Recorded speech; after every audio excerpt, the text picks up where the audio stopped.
coming up tomorrow. I mean, I think fans get antsy in this city, right? Because they have 36 wins right now. They're going to win 55 games in their sleep kind of going forward. Yeah. And fans say, well, boy, that's a lot of wins. If you add a piece here, add a piece there, are they ready to do that?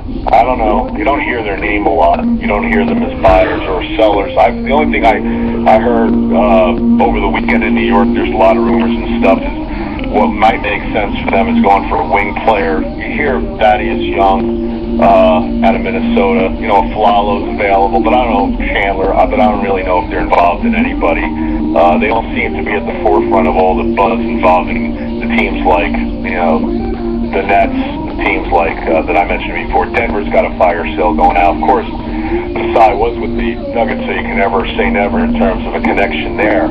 But you just don't hear Toronto being at the forefront. I think what everybody's looking at is how they do. I think, don't they start the second half or this latter part post All-Star break with 11 and 14 on the road? Yeah, and a lot of tough places to go to. They got to do the Texas trip. They got to do New Orleans. Got to do Atlanta again. Yeah.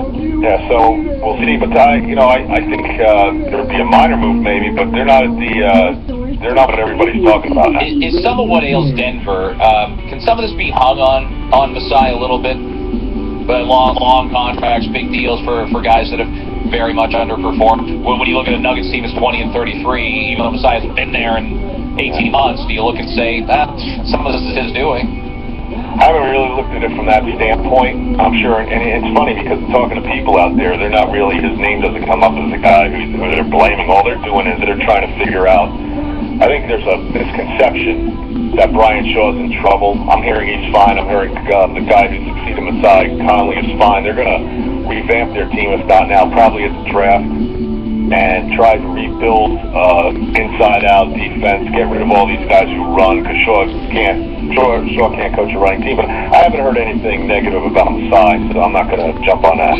We just had a conversation with Lawrence, our guest, by the way, from Forbes.